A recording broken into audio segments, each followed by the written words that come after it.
What's going on, people? Hope y'all doing fantastic. It is Brother Man Trucking coming back at you with another video or movie. Should I say, maybe I'll say movie because everybody else says video. But anyway, so last night I was at Princeton, New Jersey I attended a business event right off campus of the Ivy League school, Princeton University.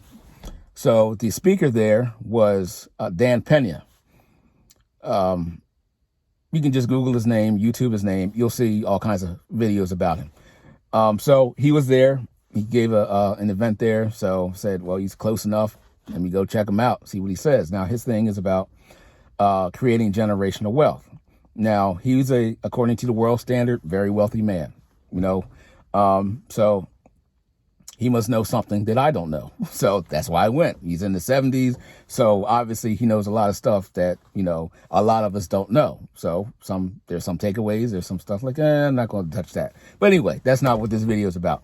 So I went there and I'll just say it like this. There was a lot of wealth in that room, which was created by debt. But, that's not I'm just, putting it all out there. But there was a lot of wealth in that room. And I talked to one of the gentlemen there. It was an Asian man. And we were just, before the event started, we were standing in line to get into the conference room. And he came up with his wife and his little girl. And we were just standing there. And I said, and we just, started talking small talk. He said, yeah, I did this and that and did this, and come to find out he's a doctor, some kind of bio doctor, chemist, something or other like that, and everything. And we're having a decent conversation. He's very humble. His wife, she didn't say a word. She just, sitting there quiet, little girl, just doing a little girl thing, and very disciplined. And he was just, and we were just, talking, and he was saying, he said that, the African community, not the African community, I don't remember it word for word. He was like, yeah, I know the African Americans, man, they have it hard. He said, I can't imagine I think he said, I'm paraphrasing, like just being in your skin and just having to deal with society, because even with his nationality, it's hard for him sometimes. But he said, man, yeah, he said, but you have to, he didn't say look past it. He said, you just have to grind harder, and just, get it done. That's all, pretty much. So, and we talked about some other things. So I was like, you know what, you're right. And I already had this in my mind. This is in my mindset, like wearing these suits and things like that, even though it's all right. It's cool.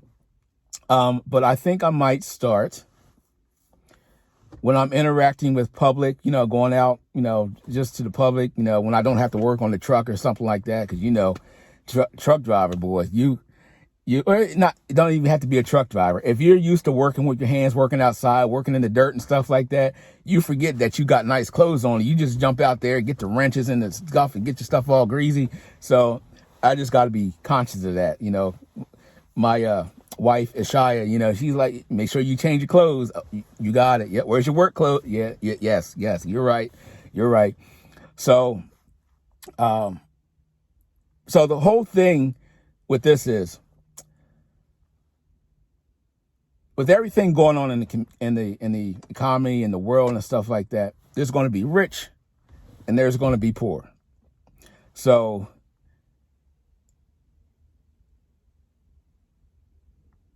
if you have the opportunity, now I'm just speaking out loud. If you're in a position and you have the opportunity to be closer to the richer side than the poorer side, I think you might want to choose the richer side than the poorer side, just the way that things are going. Because the middle class is it looks like the middle class, they're trying to wipe it out. But a good movie that you should watch, and this is kind of like the mentality that I have. You should watch the movie. Now, this is for well, it could be for anybody, but, the black folks. It's Black History Month. Black History Month. So, black people, go watch. It's just a recommendation. The movie on Apple TV I think it's called The Banker. Go watch that movie. So, I'll just tell you about one of the scenes in the movie. So, the one actor, I don't remember the guy's name. He wanted to buy this real piece of real estate, and he needed a loan from the bank. Well, the bank didn't want to give it to him because Black History Month. He was black, right? So he made a couple phone calls, found another black investor, and they came up with some money. And instead of him buying that piece of real estate, what they did is in this particular building, there was multiple banks in this building. So they had 3, 4, 5 banks and a couple other financial institutions leasing space within this building. So what they did was the man bought the building that the bank was in. So now the bank is paying them money. So, and that's the kind of like the mentality that I kind of like always had. Like when I started my trucking business, small trucking business, I was working for a company driver at the time, and I was already putting things in place to become, quote unquote, an owner operator. So then it was right around like February, might have been February, March, somewhere around there. So I asked my boss, I said, I filled out the little vacation sheet for time off request. I filled that out, handed it to him because I needed to take off for Passover, the holy day, Passover, not Easter, for Passover. It was like a long weekend. So, and my request got denied because the boss at the time, he was going away with his family and he needed me to work, and continue to generate business revenue for his company and take care of his customers. I said, okay, no problem. Okay. All right. Yeah, I was a little upset, but okay, no problem. Good. So, okay, put some things in place. And not too long after that, got the truck. Was working on my own. Leased onto a company, working on my own. See you later. So that's the mentality that I have. The same thing with the bull hauling. I was trying to haul bull haulers. I was trying to be a bull hauler, pulling cattle. It was a prestige thing of the trucking industry, just to try it, just something to try. I'm calling on places. Nope. Okay, no problem. Cool, whatever. So I said, okay, read a couple books. Okay, how to raise cattle. Oh, okay. Okay, that. So, okay, guess what? Can't pull bulls. Guess what? I'll raise them. And if I get enough, if it prospers and I get enough, inventory and stuff like that, I'll just ship them out myself. I'll pull them myself if I want to do it. But it was, too much. It's kind of like the trucking industry. The profit was, at the time, the profit wasn't there because everybody's trying to get in your pocket. The landlord, or the lord of the land, the property owner, he wasn't dependable and stuff like that. So whatever, but it didn't come to fruition. So, hey, chest of spirit. Nope. So that thing didn't work, but I got experience from it. Sure did. So that's how I look at things. If something doesn't work, I still look at it as, okay, that was an experience. Never do that again. All right. If I did that again, I would do it differently. And, but that's my little tangent. So that's just something to look at. So, and back in the movie, just look at how the men dressed back in the day. And I've noticed, I forgot this part. So this morning I got up, even if some of y'all are still with me. So this morning after I got up, so I put my suit back on and I put my every day clothes in the suitcase, just in case I needed them, to work on the car. I'd do something if I had to do something. But didn't have to do that. So I put my suit back on, put my tie on. And so I'm riding down. I was like, you know what? I'm going to go look at cars. So I went down to the Rolls Royce dealer. So I went down to the Rolls Royce dealer. I went down there, make sure I'm buttoning my coat, and I'm strolling on in there, open the door. Good morning, sir. Good morning. Where can I find your Rolls Royce inventory? Oh, that's over there and up the steps and top floor. Okay, thank you. So go up there, looking at the Rolls Royce, like, okay, yep.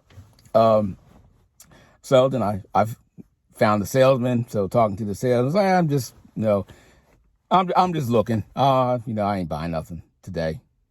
So we're just looking, and just a little small talk. He wasn't doing nothing. He was just sitting at his desk, and it was I got the dealership open at 9. I was there at 9.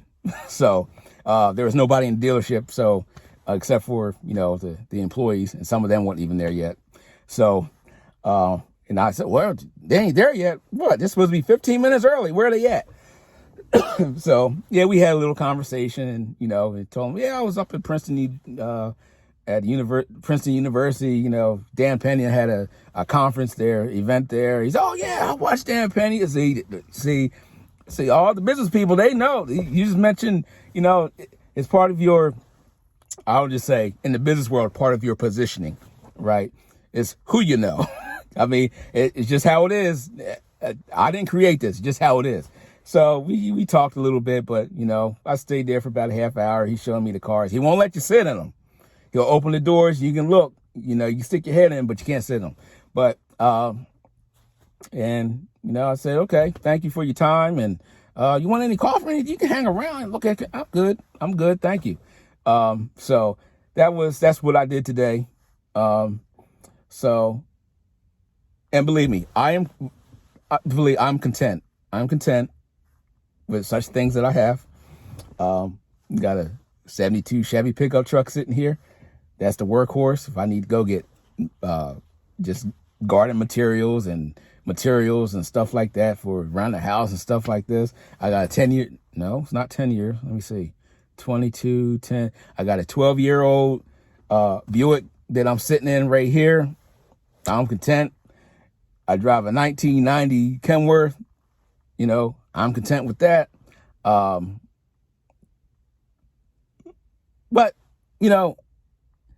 again, generational wealth. That's good for right now, but what about the generations that's coming behind me? So, you gotta, y'all willing to put things in place to where, they ain't got to go through everything.